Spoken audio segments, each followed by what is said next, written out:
ಎಲ್ಲರಿಗೂ ನಮಸ್ಕಾರ, welcome back to my channel. ನಾನು ನಿಮ್ಮ ರಮ್ಯ ನವೀನ್. ಫ್ರೆಂಡ್ಸ್, ಇವತ್ತಿನ ಬ್ಲಾಗ್ನ ಈವ್ನಿಂಗಿಂದ ಶುರು ಮಾಡ್ತಾ ಇದ್ದೀನಿ. ಆ್ಯಕ್ಚುಲಿ ಇವಾಗ ಅಮ್ಮನ ಮನೇಲಿ ಇದ್ದೀವಿ. ಆರ್ಯ ಮತ್ತು ಅಥರ್ವ ಇಬ್ಬರು ಕೂಡ ಮಲ್ಕೊಂಡಿದ್ದಾರೆ. ಸೊ ನಾನೀಗ ಜಸ್ಟ್ ಬಂದೆ. ನಮ್ಮಮ್ಮ ಮತ್ತು ಅತ್ತೆ ಮಾತಾಡ್ಕೊಂಡು ಕೂತಿದ್ದಾರೆ. ವಡೆ ಮಾಡಿದ್ದಾರೆ. ವಡೆ ಹಾಕ್ಕೊಂಡು ಬನ್ನಿ, ಬಿಸಿ ಬಿಸಿ. ಹೆಂಗಿದ್ರು ಈಗ ಟೈಮ್ ಬಂದು ಹತ್ತತ್ರ 6:30 ಆಗ್ತಾಯಿದೆ. ಸೊ ಅಮ್ಮ ಹಾಕ್ಕೊಡ್ತೀಯ ಇಲ್ವೋ? ಅಷ್ಟೊತ್ತಿಂದ ಕೇಳ್ತಿದ್ದೀನಿ. ಅದು ಯಾಕೋ ಒಡೆ ಹಾಕೋಕ್ಕೆ ಮನಸ್ಸಿಲ್ಲ ಅನ್ಸುತ್ತೆ ನಮ್ಮ ಅಮ್ಮನಿಗೆ. ಲಾಸ್ಟ್ ಟೈಮ್ ಸೌಮ್ಯ ಬಂದಾಗಲೂ ಬೇಗ ಎದ್ದೋಗಿ ಆಗ್ತಾ ಇರಲಿಲ್ಲ. ಸೊ ಒಡೆ ಯಾರು ಮಾಡಿದ್ದು? ಅಮ್ಮನೇನಾ? ನೋಡೋಣ, ಟೇಸ್ಟ್ ಮಾಡೋಣ ಹೆಂಗಿದೆ ಏನೋ ಅಂತ ಅಂದ್ಬಿಟ್ಟು. ಸ್ಕೂಲಿಂದ ಬಂದು ಮಲಗಿದ್ದ ಅಥರ್ವ? ಏನು ಮಗನೆ, ನಾನು ಇಲ್ಲೇ ಇಲ್ವಾ? ಪಪ್ಪ ಇಲ್ವಾ? ಮಲ್ಕೋ ಆಯ್ತು, ಮಲ್ಕೋ. ಇವನು ಇಲ್ಲಿ ಮಲ್ಕೊಂಡವನೆ, ನನ್ನ ಚಿಕ್ಕ ಮಗ ಲಡ್ಡು ಮಾ. ಮಲ್ಗೋನೆ ಇಲ್ಲಿ.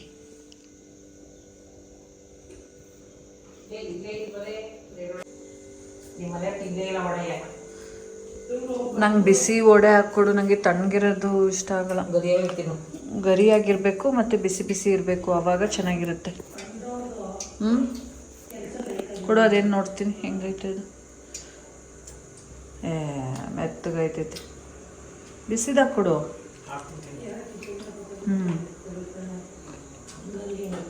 ಚಿಮ್ನಿ ಚೆನ್ನಾಗಿ ಕಾಣ್ತಿದ್ದಲ್ವಾ? ಬರಲ್ಲ. ನಮ್ದು ಹೆವಿ ನಾಯ್ಸ್ ಬರುತ್ತೆ. ಆನ್ ಮಾಡು. ಸಿಕ್ಕಾಪಟ್ಟೆ ಸೌಂಡ್ ಬರುತ್ತೆ. ನಂಗೆ ಬೇಜಾರು, ಅದಕ್ಕೆ ಹಾಕಕ್ಕೆ ಬೇಜಾರಾಗುತ್ತೆ. ಆನ್ ಮಾಡು.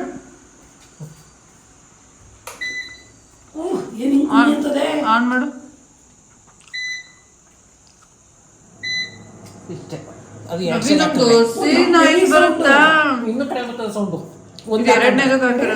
ಎರಡನೇಕ್ಕೆ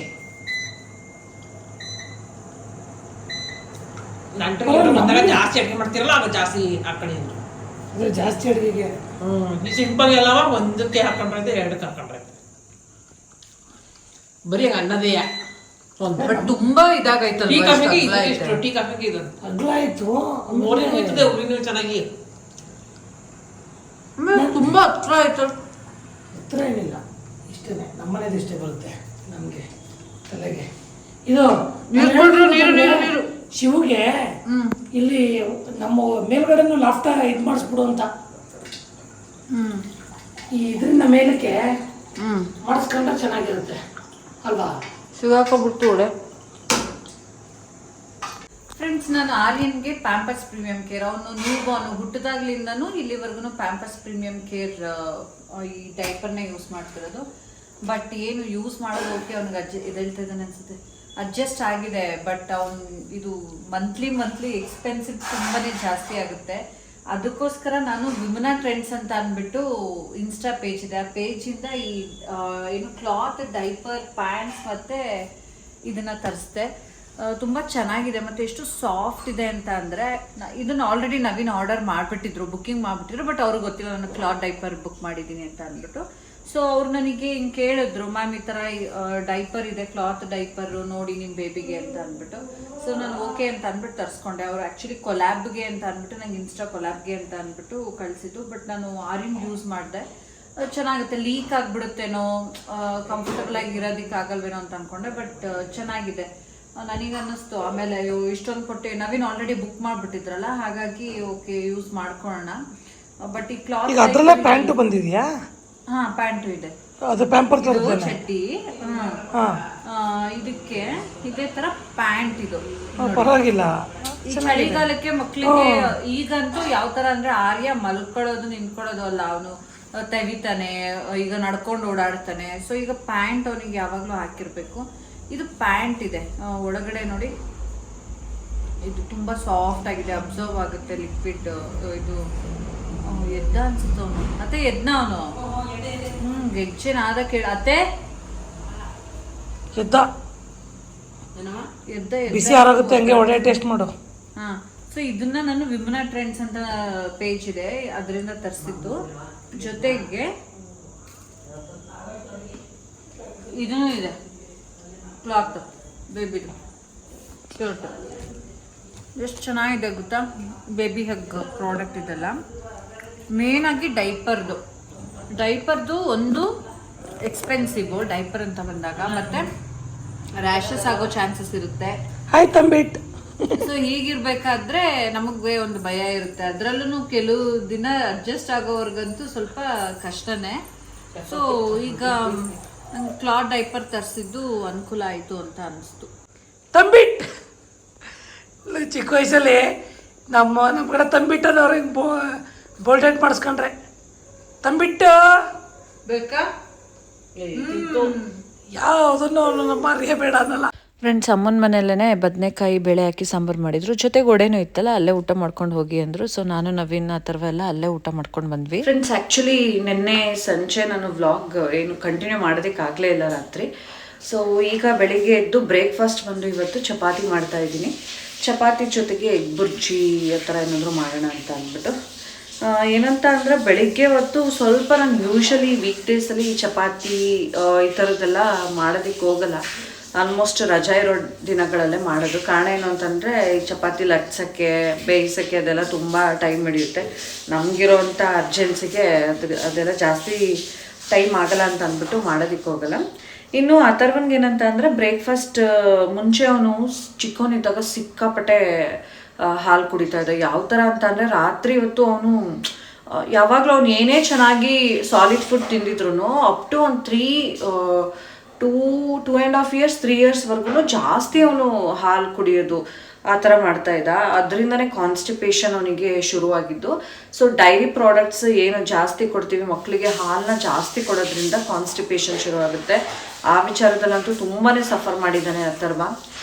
ಯಾವ ರೇಂಜ್ಗೆ ಅಂತ ಅಂದರೆ ಅವನಿಗೆ ಸ್ಪೀಚ್ ಡಿಲೇ ಆಗೋದು ಒಂದು ಕಾರಣ ಆಯಿತು. ಸ್ಪೀಚ್ ಡಿಲೇ ಆಗೋದ್ರಿಂದ ಕೆಲವೊಂದು ನಾವು ಹೇಳೋದನ್ನ ಅರ್ಥ ಮಾಡ್ಕೊಳಕ್ಕಾಗಲ್ಲ ಮಕ್ಕಳಿಗೆ, ಮತ್ತು ಅವ್ರಿಗೂ ಏನಾಗ್ತಿದೆ ಅಂತ ಅನ್ನೋದನ್ನ ಹೇಳ್ಕೊಳೋದಕ್ಕಾಗಲ್ಲ. ಸ್ಪೀಚ್ ಡಿಲೇ ಆಗಿದ್ದರಿಂದ ಬೇರೆ ಥರದ್ದೆಲ್ಲ ಅವ್ನು ತುಂಬಾ ಎಫೆಕ್ಟ್ ಆಯಿತು.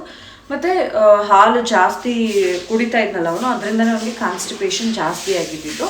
ನಾವು ಡಾಕ್ಟರ್ ಬಾಬಟ್ ಅಂತ ಅಂದ್ಬಿಟ್ಟು ತುಂಬಾ ಫೇಮಸ್ಸು, ನಿಮಗೂ ಗೊತ್ತಿರುತ್ತೆ.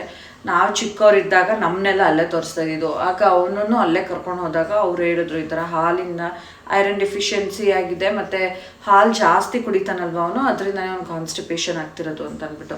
ಆಮೇಲೆ ಅವನಿಗೆ ಹಾಲನ್ನ ಕಂಪ್ಲೀಟಾಗಿ ಸ್ಟಾಪೇ ಮಾಡಿಬಿಟ್ಟೆ ಅವನಿಗೆ. ಈಗೇನಂತ ಅಂದರೆ ಈಗ ಓಕೆ, ಈಗೆಲ್ಲ ಯಾವುದೇ ಥರ ಪ್ರಾಬ್ಲಮ್ ಇಲ್ಲ. ಎಕ್ಸ್ಕ್ಯೂಸ್. ಬಟ್ ಏನಂತಂದರೆ ಹಾಲು ಕುಡಿಯಂತೆ ಇವಾಗ ನಾವೇ ಕೊಡೋದಕ್ಕೆ ಹೋದ್ರೂ ಅವನು ಹಾಲು ಕುಡಿತಾ ಇರಲಿಲ್ಲ. ಅದು ನನಗೆ ಟೆನ್ಷನ್ ಆಗಿತ್ತು. ಕ್ಯಾಲ್ಶಿಯಂ ಸಿಗಲ್ಲ ಹಾಲು ಕುಡಿಲಿಲ್ಲ ಅಂತ ಅಂದರೆ. ಕಾನ್ಸ್ಟಿಪೇಷನ್ ತಪ್ಪಲಿ ಅನ್ನೋದಕ್ಕೋಸ್ಕರ ನಾವು ಅವನಿಗೆ ಹಾಲು ಕಂಪ್ಲೀಟಾಗಿ ಸ್ಟಾಪ್ ಮಾಡಿದ್ವಿ. ಈಗ ಹಾಲೇ ಕುಡಿಯಲ್ವಲ್ಲ ಅಂತ ಬೇಜಾರಾಗ್ಬಿಟ್ಟಿತ್ತು. ಬಟ್ ಇವಾಗ ಏನಂತ ಅಂದರೆ ನ್ಯೂಟ್ರಿಮಿಕ್ಸ್ ಇದು ಮಿಲ್ಕ್ ಪೌಡರ್ ಚಾಕ್ಲೇಟ್ ಫ್ಲೇವರ್ದು ತರಿಸಿದ್ದೀನಿ. ಅದನ್ನು ನಾನು ತರಿಸಿದ ದಿನದಿಂದ ಇಲ್ಲಿವರೆಗೂ ಅವನೇ ಇಷ್ಟಪಟ್ಟು ಮಮ್ಮಿ ಹಾಲು ಬೆಳಿಗ್ಗೆ ಸಂಜೆ ಕೇಳ್ತಾನೆ. ನಾನು ಅವನಿಗೆ ಯಾವ ಥರ ಮತ್ತೆ ಹಾಲನ್ನು ಪ್ರಾಕ್ಟೀಸ್ ಮಾಡಿಸೋದು ಅಂತ ಅಂದ್ಕೊಂಡಿದ್ದೆ. ಬಟ್ ನಿಜವಾಗ್ಲೂ ಮಕ್ಕಳು ಇಷ್ಟಪಟ್ಟು ಕುಡಿತಾರೆ. ನಾನು ಇದನ್ನು ಕೊಲ್ಯಾಬ್ರೇಷನ್ಗೆ ಅಥವಾ ಪ್ರಮೋಷನ್ಗೆ ಅಂತ ಹೇಳ್ತಾ ಇಲ್ಲ. ಸೊ ಆ್ಯಕ್ಚುಲಿ ಅದು ನನಗೆ ಕಳಿಸಿದ್ದು ಅದಕ್ಕೇ. ಬಟ್ ನಾನು ಅದ್ರ ಬಗ್ಗೆ ಸ್ಟಡಿ ಮಾಡಿ ಅದನ್ನು ನೋಡಿದಾಗ ಅದರಲ್ಲಿ ರಾಗಿ ಬಜ್ಜೆ ಮತ್ತು ಈ ಮಲ್ಟಿಗ್ರೇನ್ಸ್ ಎಲ್ಲ ಇರುತ್ತಲ್ವ, ಅದನ್ನು ನೋಡಿದಾಗ ನಾನು ಇನ್ನೂ ಬಾಕ್ಸೇ ಓಪನ್ ಮಾಡಿರಲಿಲ್ಲ. ಅದನ್ನು ನನಗೆ ಇನ್ಸ್ಟಾ ಕೊಲ್ಯಾಬ್ರೇಷನ್ಗೆ ಅಂತ ಬಂದಿದ್ದು. ಬಟ್ ಅದನ್ನು ನಾನು ಓಪನ್ ಮಾಡೋದಕ್ಕಿಂತ ಮುಂಚೆನೇ ಅಥರ್ವಂಗೆ ಅದು ಏನು ಅನ್ನಿಸ್ತೋ ಏನೋ, ಮಮ್ಮಿ ನಾನು ಹಾಲು ಕುಡಿತೀನಿ ಅಂತ ಅಂದ. ಇದೇನಿದು ಇನ್ನೊಂದು ಟೇಸ್ಟ್ ಮಾಡಿಲ್ಲ ಏನಿಲ್ಲ ಕೇಳ್ತಾ ಇದ್ದಾನಲ್ಲ ಅಂತ ಅಂದ್ಕೊಂಡೆ. ಬಟ್ ಅವನು ಓಕೆ ಆಯಿತು ಅಂತ ಅಂದ್ಬಿಟ್ಟು ನಾನು ಅವ್ನಿಗೆ ಹಾಕ್ಕೊಟ್ಟೆ. ಚಾಕ್ಲೇಟ್ ಫ್ಲೇವರ್ ಇರುತ್ತೆ ಅದು. ಸೊ ತುಂಬ ಇಷ್ಟಪಟ್ಟು ಕುಡಿತಾನೆ, ಅವನೇ ಕೇಳಿ ಕುಡಿತಾನೆ. ನಾನು ಆ ಥರ ಇದೊಂದು ಪ್ರಮೋಷನ್ ಮಾಡಬೇಕು ಕಣೋ ಇನ್ಸ್ಟಾಗೆ ಅಂತಾನೆ. ಹ್ಞೂ ಮಮ್ಮಿ ಮಾಡೋಣ ಅಂತ ಅಂದ್ಬಿಟ್ಟು ಖುಷಿಯಿಂದ ವಿಡಿಯೋ ಮಾಡ್ದೆ. ಜೊತೆಗೆ ಅವ್ನಿಗೆ ತುಂಬ ಇಷ್ಟ ಆಗಿದೆ. ನಾನು ಅದ್ರ ಬಗ್ಗೆ ಪ್ರಮೋಷನ್ ಬಂತು ಅಂದ ತಕ್ಷಣ ಸಿಕ್ಕಿದ್ದನ್ನೆಲ್ಲ ಪ್ರಮೋಷನ್ ಮಾಡಲ್ಲ ನಾವು. ಅದ್ರ ಬಗ್ಗೆ ನಾವು ಕೂಡ ಓದ್ಕೊಂಡು ತಿಳ್ಕೊಂಡು ನಮ್ಮ ಮಕ್ಳಿಗೆ ಕೊಟ್ಟು. ಸೊ ಈಗ ಆಲ್ರೆಡಿ ಆ ಥರ ಕುಡಿಯೋದಕ್ಕೆ ಸ್ಟಾರ್ಟ್ ಮಾಡಿದ್ದಾನೆ. ಅವ್ನು ತುಂಬ ಇಷ್ಟಪಟ್ಟು ಕುಡಿತಾನೆ. ಸೊ ಅದನ್ನು ತೋರಿಸ್ತೀನಿ ನಾನು. ಸೊ ಇದೇನೆ ಲಿಟಲ್ ಚಾಯ್ಸ್ ಅವ್ರದ್ದು Nutrimix healthy growth and daily nutrition. ತುಂಬಾ ಚೆನ್ನಾಗಿದೆ. ಅವ್ನಿಗಂತೂ ತುಂಬ ಇಷ್ಟಪಟ್ಟು ಕುಡಿತಾನೆ. ಅವ್ನಿಗೆ ಯಾವ ಥರ ಮೈಂಡ್ಸೆಟ್ ಬಂದ್ಬಿಟ್ಟಿದೆ ಅಂದರೆ ಈಗ ನಾನು ಇದನ್ನು ಕುಡಿದ್ರೆ ನಂಗೆ ಶಕ್ತಿ ಬರುತ್ತೆ ಅಂತ ಅಂದ್ಬಿಟ್ಟು. ಸೊ ಅದಕ್ಕೆ ಆ ಥರ ರೆಡಿ ಆಗೋಕ್ಕಂತ ಇದೊಂದು ವಿಡಿಯೋ ಮಾಡಬೇಕು ಅಂತ ಹೇಳಿದೆ. ಅವನು ಈಗ ಮಮ್ಮಿ ಆಯಿತು ಮಾಡೋಣ ಅಂತ ಅಂದ್ಬಿಟ್ಟು ಮಾಡ್ದೆ. ಸೊ ಚೆನ್ನಾಗಿದೆ. ಮಕ್ಕಳು ಇಷ್ಟಪಟ್ಟು ಕುಡಿತಾರೆ. ನಿಮ್ಮ ಮಕ್ಕಳು ಹೇಗೆ ಮಾಡ್ತಾರೆ ಏನಾದ್ರು ಮಕ್ಕಳು ಹಾಲು ಕುಡಿತಿಲ್ಲ, ಅವ್ರಿಗೆ ಇಷ್ಟನೇ ಪಡಲ್ಲ ಹಾಲು ಅಂತ ಏನಾದ್ರು ಅಂತ ಇದ್ದರೆ ನನಗೆ ಗೊತ್ತಿಲ್ಲ, ನಾನು ಅಟ್ಲೀಸ್ಟ್ ಅವ್ನು ಟೇಸ್ಟು ಮಾಡಿರಲಿಲ್ಲ ಇದ್ರ ಬಗ್ಗೆ. ಅವ್ನಿಗೆ ಅಷ್ಟೊಂದು ಆಸೆ ಆದಾಗ ಈ ಬಾಕ್ಸ್ ತೊಗೊಬಂದು ಡೆಲಿವರಿ ಆಗಿತ್ತು, ತೊಗೊಬಂದು ಇಟ್ಟಿದ್ದೆ ಅಷ್ಟೇ. ಇದು ನೋಡ್ಬಿಟ್ಟು ಅವನೇ ಮಮ್ಮಿ ಹಾಲು ಕುಡಿತೀನಿ ಅಂತ ಈಗ ಹಾಲು ಕುಡಿಯೋದಕ್ಕೆ ಸ್ಟಾರ್ಟ್ ಮಾಡಿದ್ದಾನೆ. ಆಮೇಲೆ ಇನ್ನೊಂದು ಫ್ರೆಂಡ್ಸ್, ಆ್ಯಕ್ಚುಲಿ ಈಗ ನಾನು ಬೆಳಿಗ್ಗೆ ವ್ಲಾಗ್ ಕಂಟಿನ್ಯೂ ಮಾಡೋದು ಬೇಡ ಅಂತ ಅಂದ್ಕೊಂಡಿದ್ದೆ, ಬಟ್ ಕಂಟಿನ್ಯೂ ಮಾಡಿದ ಮೇನ್ ಉದ್ದೇಶ ಇನ್ನೊಂದೇನಂತಂದರೆ ಉಪ್ಪಿನ ದೀಪದ ವಿಡಿಯೋ. ಆಲ್ಮೋಸ್ಟ್ ನಾನು ಉಪ್ಪಿನ ದೀಪ ಹಚ್ಚೋದು ಯಾವ ಥರ ಅಂತ ಅಂದ್ಬಿಟ್ಟು ಒಂದು ಫುಲ್ ಕಂಪ್ಲೀಟಾಗಿ ಒಂದು ಪ್ರೊಸೀಜರ್ದು ಒಂದು ವಿಡಿಯೋ ಮಾಡಿದ್ದೀನಿ. ಆ ವಿಡಿಯೋದಲ್ಲಿ ಆಲ್ಮೋಸ್ಟ್ ಅದು ಒಂದು 300K 3 ಲಕ್ಷ ಮೇಲೇನೋ ವ್ಯೂಸ್ ಆಗಿದೆ. ಅದರಲ್ಲೆಲ್ಲ ರೆಗ್ಯುಲರ್ ಆಗಿ ಬರುವಂಥ ಕಮೆಂಟ್, ರೆಗ್ಯುಲರ್ ಆಗಿ ಕೇಳ್ತಾನೆ ಇರ್ತಾರೆ ಕಮೆಂಟ್. ನಾನ್ ವೆಜ್ ತಿನ್ನಬಾರ್ದಾ, ಮನೇಲಿ ಮಾಡಬಾರ್ದಾ, ಶುಕ್ರವಾರ ಮಾತ್ರ ದೀಪ ಹಚ್ಚಬೇಕಾ, ಆ ಉಪ್ಪನ್ನ ಏನು ಮಾಡಬೇಕು, ರೆಗ್ಯುಲರ್ ಆಗಿ ಆ ಕಮೆಂಟ್ಸ್ ಬರ್ತಾ ಇರುತ್ತೆ. ಸೊ ಅಷ್ಟೊಂದು ಡೌಟ್ಸ್ ಇದೆ. ಮತ್ತು ಅದ್ರ ಬಗ್ಗೆ ಇನ್ನೊಂದು ಹೇಳಬೇಕಂದ್ರೆ, ಸ್ಪೆಷಲ್ ಆಗಿ ಪರ್ಸ್ನಲ್ ಆಗಿ ಹೇಳ್ಬೇಕಂತಂದರೆ ಫ್ರೆಂಡ್ಸ್, ಕೆಲವ್ರು ಹೇಳಿದ್ದಾರೆ ಅವ್ರಿಗೆ ನೆಗೆಟಿವ್ ಆಗಿದೆ ಅಂತ ಅಂದ್ಬಿಟ್ಟು. ಆಗಿರ್ಬೋದು, ಅದು ಅವ್ರವ್ರ ಅನುಭವ. ಬಟ್ ಪರ್ಸ್ನಲಿ ನನಗೆ ಹೇಳೋದಾದ್ರೆ, ನಾನು ಸುಮಾರು ಸಲ ಹೇಳಿದ್ದೀನಿ. ಆ್ಯಂಡ್ ಮತ್ತೆ ಇವತ್ತು ಯಾಕಂದರೆ ನನ್ನ ವ್ಲಾಗಲ್ಲಿ ನಾನು ಶೇರ್ ಮಾಡ್ತೀನಿ ಅಂತಂದರೆ ನನಗೆ ಅದರಿಂದ ಏನೋ ಒಂದು ಒಳ್ಳೇದಾಗಿದ್ದರೆ ಅಷ್ಟೇ ನಾನು ಶೇರ್ ಮಾಡ್ತೀನಿ. ಸೊ ಅದು ಪರ್ಸ್ನಲಿ ನನಗಾಗಿದೆ. ಯಾಕಂದರೆ ಅನ್ಕೊಳಕ್ಕೆ ಇದು ಯಾವುದೋ ಪ್ರಮೋಷನ್ ಅಲ್ಲ. ಉಪ್ಪಿನ ದೀಪ ಹಚ್ಚಿದ್ರೆ ಇನ್ನೊಂದಾಗ ನನಗೆ ಪರ್ಸ್ನಲ್ ಆಗಿರುವಂಥ ಅನುಭವ ಇದು. ಉಪ್ಪಿನ ದೀಪ ಹಚ್ಚಿ ನನಗೆ ಒಳ್ಳೇದಾಗಿದೆ. ಕೆಲವು ಕೆಲಸ ಕಾರ್ಯಗಳು ತುಂಬಾ ಡಿಲೇ ಆಗ್ತಾನೆ ಇರಲ್ಲ, ಅಂಥದ್ದೆಲ್ಲ ಆಗಿದೆ. ಈಗ ಮನುಷ್ಯ ಈಗ ಒಂದು ಬಿಸ್ನೆಸ್ ಮಾಡ್ತಾನೆ ಅಂತ ಅಂದರೆ ಅದರಲ್ಲಿ ಏರುಪೇರು ಅನ್ನೋದು ಇದ್ದೇ ಇರುತ್ತೆ. ಸೊ ನಮ್ಮ ಲೈಫಲ್ಲೂ ಈಗ ನವೀನ್ ಅವ್ರದ್ದು ಬಿಸ್ನೆಸ್ ಇದೆ. ಹಿಂಗೆಲ್ಲ ಹಾಕ್ಬೇಕಾದ್ರೆ ನಾವೇನೋ ಈ ಥರ ಹಿಂಗೆ ಒಂದು ವ್ರತ ಪೂಜೆ ಅಂತ ಮಾಡಿದಾಗ ಒಳ್ಳೇದಾಗಿರೋದುಂಟು. ಮತ್ತು ಎಷ್ಟು ಅದೇ ಕನ್ಸೀವ್ ಆಗಿಲ್ಲದೆ ಇರೋರು ಕನ್ಸೀವ್ ಆಗಿದ್ದಾರೆ. ನನಗೆ ಇನ್ಸ್ಟಾಲಿ ಪರ್ಸ್ನಲ್ ಆಗಿ ಮೆಸೇಜ್ ಮಾಡಿದ್ದಾರೆ. ಆಮೇಲೆ ಪ್ರಾಪರ್ಟಿ ರಿಜಿಸ್ಟರ್ ಆಗ್ತಾ ಇರಲಿಲ್ಲ, ಡಿಲೇ ಆಗ್ತಾ ಇತ್ತು ಅಂದಿರೋರಿಗೆ ಒಳ್ಳೇದಾಗಿದೆ. ಅದೆಲ್ಲ ನೋಡಿದಾಗ ನಂದು ಆ್ಯಕ್ಚುಲಿ ನಂದಿನ್ನೂ 1 ವೀಕ್ ಬ್ಯಾಲೆನ್ಸ್ ಇದೆ. ಅದನ್ನು ಈ ವೀಕ್ ನಾನು ಕಂಪ್ಲೀಟ್ ಮಾಡಬೇಕು. ಈಗಲೂ ಕೂಡ ನಾನು ಹೋಗು ಮಗ ನಿಶೀತ ಆಗುತ್ತೆ, ಬಟ್ಟೆ ಹಾಕೊಂಬ, ದೇವ್ರ ಕೈ ಮುಗಿ ಹೋಗು. ಸೊ ಈಗಲೂ ಆ ವ್ರತನ ನಾನು ಕಂಟಿನ್ಯೂಸ್ ಆಗಿ ಮಾಡ್ತಾ ಇದ್ದೀನಿ. ಫ್ರೆಂಡ್ಸ್, ಒಂದು ಕ್ಲಾರಿಟಿ ಕೊಟ್ಬಿಡ್ತೀನಿ. ನೀವು ಆ ದೀಪನ ಹಚ್ತಾ ಇದ್ದೀರಾ, ಉಪ್ಪಿನ ದೀಪನ ಹಚ್ತಾ ಇದ್ದೀರಾ ಅಂತಂದರೆ ಅವತ್ತು ಯಾವುದೇ ಕಾರಣಕ್ಕೂ ಮನೆಯಲ್ಲಿ ನಾನ್ ವೆಜ್ನ ಮಾಡ್ಲಿಕ್ಕೆ ಹೋಗಬೇಡಿ. ಮಂಗಳವಾರ ಶುಕ್ರವಾರ 2 ದಿನ ಹಚ್ಬೋದು, ಬಟ್ ಎಸ್ಪೆಷಲಿ ಶುಕ್ರವಾರ ಹಚ್ಚಿ. ಅದರಲ್ಲೂ ಕೂಡ ಬ್ರಾಹ್ಮಿ ಮುಹೂರ್ತದಲ್ಲಿ ಆ ಉಪ್ಪಿನ ದೀಪನ ಹಚ್ಚಿ. ಜೊತೆಗೆ ಅವತ್ತು ಮನೇಲಿರೋರು ಯಾರು ಕೂಡ ನಾನ್ ವೆಜ್, ಹೊರಗಡೆನೇ ಇರ್ಬೋದು, ಯಾರು ಕೂಡ ನಾನ್ ವೆಜ್ನ ತಿನ್ನಬಾರ್ದು. ತುಂಬ ಶ್ರದ್ಧೆ ಮತ್ತು ಭಕ್ತಿಯಿಂದ ಲಕ್ಷ್ಮೀ ದೇವಿಗೆ ಪೂಜೆ ಮಾಡಿ. ಖಂಡಿತವಾಗ್ಲೂ ನೀವು ಅಂದ್ಕೊಂಡಿರೋ ಕೆಲಸ ಆಗೇ ಆಗುತ್ತೆ. ಜೊತೆಗೆ ಇನ್ನೊಂದೇನಂತ ಅಂದರೆ, ಇದನ್ನು ನೀವು 5 ವಾರ, ಮ್ಯಾಕ್ಸಿಮಮ್ 3 ವಾರಕ್ಕಿಂತ 5 ವಾರ ಸಂಕಲ್ಪ ಮಾಡ್ಕೊಳ್ಳಿ. 5 ವಾರದಷ್ಟರಲ್ಲೇ ನಿಮಗೆ ರಿಸಲ್ಟ್ ಸಿಕ್ಬಿಡುತ್ತೆ. ನೀವೇನು ಅಂದ್ಕೊಂಡಿರ್ತೀರೋ ಆ ರಿಸಲ್ಟ್ ನಿಮ್ಗೆ 5 ವಾರದಷ್ಟರಲ್ಲೇ ಸಿಕ್ಬಿಡುತ್ತೆ. ಮತ್ತು ನಂಬಿಕೆ ಇಡಿ, ಆಯಿತಾ? ಯಾವುದೇ ವ್ರತ ಆಗಿರ್ಬೋದು, ಫಸ್ಟು ನಾವು ನಂಬಬೇಕು, ನಮಗೆ ನಂಬಿಕೆ ಇರಬೇಕು. ಹಾಂ, ಚಪಾತಿ ಮಾಡ್ತಾ ಇದ್ದೀನಿ. ನಾನ್ ವೆಜ್ ಬಗ್ಗೆ ಹೇಳಿದ್ನಲ್ಲ. ಆಮೇಲೆ ನೀವು ದೀಪ ಬ್ರಾಹ್ಮಿ ಮುಹೂರ್ತದಲ್ಲಿ ಹಚ್ತೀರಾ ಅಲ್ವಾ, ಅದು ನೀವು ಅಬ್ಸರ್ವ್ ಮಾಡಿ. ದೀಪ ತುಂಬ ಎಣ್ಣೆ ಹಾಕಿ ಹಚ್ಚಿದ್ರೆ ಅದು ಸಂಜೆವರೆಗೂ ಕೂಡ ಉರಿಯುತ್ತೆ. ಅಷ್ಟು ಅದೊಂಥರ ಭಕ್ತಿ. ನಮಗೆ ಶಾಕ್ ಆಗುತ್ತೆ. ನಾವು ಈವ್ನಿಂಗ್ ಬಂದಾಗ ನೋಡಿದ್ರೂ ದೀಪ ಉರಿತಾ ಇರುತ್ತೆ. ಆಮೇಲೆ ಉಪ್ಪನ್ನ ನೆಕ್ಸ್ಟ್ ಡೇ ಅವತ್ತು ಕೂಡ ತಲೆ ಸ್ನಾನ ಮಾಡಿ ಶನಿವಾರ ಬೆಳಿಗ್ಗೆ ಎದ್ದ ತಕ್ಷಣ ಫಸ್ಟು ಉಪ್ಪನ್ನ ಸಿಂಕ್ಗೆ ಹಾಕಿ, ಅಂದರೆ ಯಾವುದೇ ಥರ ಪಾತ್ರೆ ಎಂಜಲು ಏನು ಇರಬಾರ್ದು, ಸಿಂಕ್ಗೆ ಹಾಕಿ ಅದನ್ನು ಕರಗಿಸ್ಬಿಡಿ. ಸೊ ಅವಾಗ ಅದ್ರದ್ದು ಮುಗೀತು. ನೀವು ನೆಕ್ಸ್ಟ್ ಮಾಮೂಲಿ ದೀಪ ಹಚ್ಕೊಬೋದು. ಮಾಮೂಲಿ ರೆಗ್ಯುಲರ್ ಆಗಿ ಹಚ್ಚು 2 ದೀಪದ ಜೊತೆ ಅದ್ರ ಪಾಡ್ಗೆ ಅದನ್ನ ಹಚ್ಚಿ, ಲಕ್ಷ್ಮಿ ಫೋಟೋ ಮುಂದೆ ಇದನ್ನ ಹಚ್ಚಿ. ಲಕ್ಷ್ಮಿ ಫೋಟೋ ಇಲ್ಲ ಅವಾಗ ಏನು ಮಾಡ್ತೀರಾ, ಮನೇಲಿ ಯಾವುದಾದ್ರೂ ಒಂದು ಫೋಟೋ ಇದ್ದೇ ಇರುತ್ತಲ್ವ, ಅಲ್ಲಿ ಲಕ್ಷ್ಮಿ ಇದ್ದಾಳೆ ಅನ್ನೋ ಫೀಲ್ ಮಾಡಿಕೊಂಡು ಅಷ್ಟದಳದ್ದು ರಂಗೋಲಿ ಹಾಕ್ಬಿಟ್ಟು ಹಚ್ಚಿ, ದೀಪ ಹಚ್ಚಿ.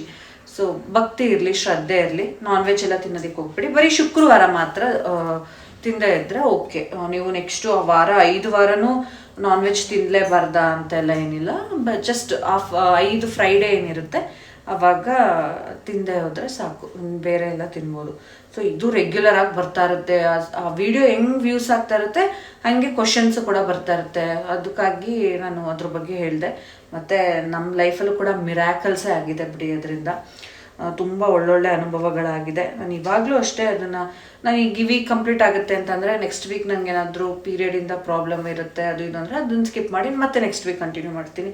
ಇಫ್ ಇನ್ ಕೇಸ್ ನಾನಾ ಕಾರಣಗಳಿಂದ ಹುಷಾರಿರಲ್ವೋ ಅಥವಾ ಪೀರಿಯಡ್ಸ್ ಇರುತ್ತೋ ಏನೋ, ಸ್ಕಿಪ್ ಮಾಡ್ಕೊಳ್ಳಿ. 1 ವೀಕ್ ಇಲ್ಲದಿದ್ರೆ 2 ವೀಕ್ ಸ್ಕಿಪ್ ಮಾಡ್ಕೊಳ್ಳಿ, ನೆಕ್ಸ್ಟ್ ಕಂಟಿನ್ಯೂ ಮಾಡಿ, ಆಗುತ್ತೆ, ಒಳ್ಳೇದಾಗುತ್ತೆ. ಆ್ಯಂಡ್ ಸುಮಾರು ಜನಕ್ಕೆ ಅದರಿಂದ ಒಳ್ಳೇದಾಗ್ತಾ ಇದೆ. ನನಗೆ ಗೊತ್ತಿರೋರು ಅದನ್ನು ಹಚ್ಚಿ ಅವ್ರ ಅನುಭವನ ಶೇರ್ ಮಾಡ್ಕೊಂಡಾಗ ಮತ್ತೆ ನಿಮ್ಮ ಜೊತೆ ಇನ್ನೊಂದಷ್ಟು ಹೇಳ್ಕೊಬೇಕು ಅನಿಸುತ್ತೆ. ಯಾಕಂದರೆ ನಿಮ್ಗೆ ಮನುಷ್ಯ ಆದಮೇಲೆ ಯಾರಿಗಿರಲ್ಲ ಪ್ರಾಬ್ಲಮ್ ಹೇಳಿ. ಇವ್ರು ನೋಡಿದ್ರೆ ಅವ್ರಿಗೆ ಏನು ಪ್ರಾಬ್ಲಮ್ಮು ಅಂತ ಅನಿಸುತ್ತೆ. ಬಟ್ ಇದ್ದೇ ಇರುತ್ತೆ ಪ್ರಾಬ್ಲಮ್ಸ್ ಅನ್ನೋದು ಎಲ್ಲರಿಗೂ ಎಲ್ಲರ ಲೈಫಲ್ಲೂ ಇರುತ್ತೆ. ಸೊ ಇದೊಂದು ವಿಚಾರನ ನಿಮ್ಮ ಜೊತೆ ಶೇರ್ ಮಾಡೋಕ್ಕೆ ಮೇನಾಗಿ ನಾನೀಗ ಬ್ಲಾಗ್ನ ಕಂಟಿನ್ಯೂ ಮಾಡಿದ್ದು. ಸೊ ಈಗ ಲೇಟ್ ಆಗ್ತಾಯಿದೆ, ನಾನೀಗ ಚಪಾತಿ ಬೇಯಿಸ್ಬೇಕು. ಚಪಾತಿ ಲಟ್ಸಿದ್ದೀನಿ. ಅಥರ್ವ ಫ್ರೆಶ್ ಅಪ್ ಆಗ್ಬಿಟ್ಟು ಬಂದ, ಗುಡ್ ಬಾಯ್ ಆಗ್ಬಿಟ್ಟಿದ್ದಾನೆ ಈಗ ನಮ್ಮ ಅಥರ್ವ. ಹೋಮ್ವರ್ಕ್ಸ್ ಎಲ್ಲ ಪೆಂಡಿಂಗ್ ಇದೆ ಅಲ್ವಾ ಮಗ್ನೆ? ಇನ್ನು ಮಾಡಿಬಿಡಿ ಹೋಮ್ವರ್ಕ್ಸ್ನ ಬೇಗ, ಓಕೆನಾ? ಬೇಗ ಮುಗಿಸ್ಬೇಕು.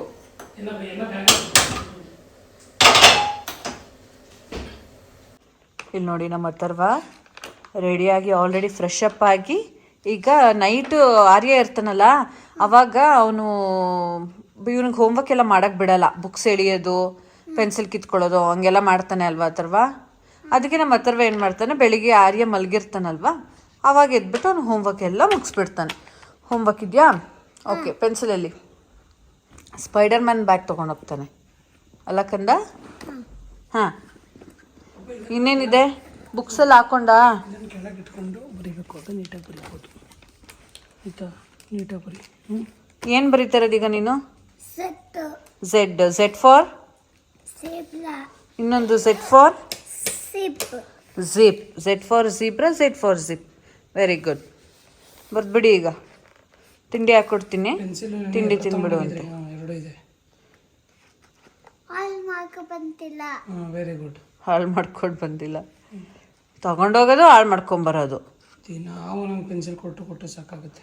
ಹಿಂಗೆ ಜೋಪಾನ ಮಾಡ್ಕೊಂಬರ್ಬೇಕು ಕಂದ, ಆ ಥರ ನೋಡು ಹಾಳು ಮಾಡ್ಕೊಂಬರ್ಬಾರ್ದು ಅಲ್ವಾ? ಬರ್ಬೇಕಾದ್ರೆ ಪಾಪು ಬ್ಯಾಗಲ್ಲಿ ನಾನು ಏನು ತಂದೆ, ನಾನು ಏನು ತೊಗೊಂಡೋಗಿದ್ದೆ ಇವತ್ತು? ನನ್ನ ಬುಕ್ಸ್ ಎಲ್ಲ ಇದೆಯಾ? ಬಿಟ್ಬಿಟ್ಟಿದ್ದೀನ ಸ್ಕೂಲಲ್ಲೇ? ನಾನು ಪೆನ್ಸಿಲ್ ತೊಗೊಂಡಿದ್ದೀನ, ಎರೇಸರ್ ತೊಗೊಂಡಿದ್ದೀನ? ಹಾಂ, ಇದನ್ನೆಲ್ಲ ನೋಡ್ಕೊಂಡು ಬರಬೇಕು.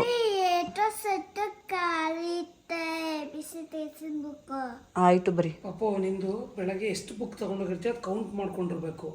6 5 ಅಷ್ಟು ಬುಕ್ಸು ನನ್ನ ಬ್ಯಾಗಲ್ಲಿ ಇದೆಯಾ ಇಲ್ವಾ ಅಂತ ಚೆಕ್ ಮಾಡಿಕೊಂಡು, ನನ್ನ ಪೆನ್ಸಿಲ್ ಇದೆಯಾ, ಎರೇಸರ್ ಇದೆಯಾ, ಶಾರ್ಪ್ನರ್ ಇದೆಯಾ ಎಲ್ಲ ನೋಡ್ಕೊಂಡು ಬರಬೇಕು. ಓಕೆನಾ? ಈಗ ನೀನು ಫಿನಿಷ್ ಮಾಡೋಷ್ಟರಲ್ಲಿ ನಾನು ಚಪಾತಿ ಬಾಕ್ಸ್ಗೆಲ್ಲ ಹಾಕ್ಬಿಟ್ಟು ರೆಡಿ ಮಾಡಿಬಿಡ್ತೀನಿ. ಆಯಿತಾ? ಓಕೆ.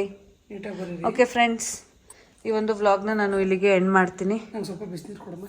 ಆಯಿತು. ಸ್ವಲ್ಪ ಕೆಲಸ ಈಗ ಫಾಸ್ಟಾಗಿ ಮಾಡಬೇಕು, ನಾನು ವೀಡಿಯೋ ಮಾಡ್ಕೊಂಡು ಮಾಡೋದಕ್ಕಾಗಲ್ಲ. ಹಾಂ, ಬರೀಬೇಕು ಈಗ, ಬೇಗ ಬರೀಬೇಕು. ಈಗ ಈ ಒಂದು ವ್ಲಾಗ್ನ ಇಲ್ಲಿಗೆ ನಾನು ಎಂಡ್ ಮಾಡ್ತೀನಿ. ಮತ್ತೆ ನೆಕ್ಸ್ಟ್ ವ್ಲಾಗಲ್ಲಿ ಸಿಗ್ತೀನಿ. Thank you.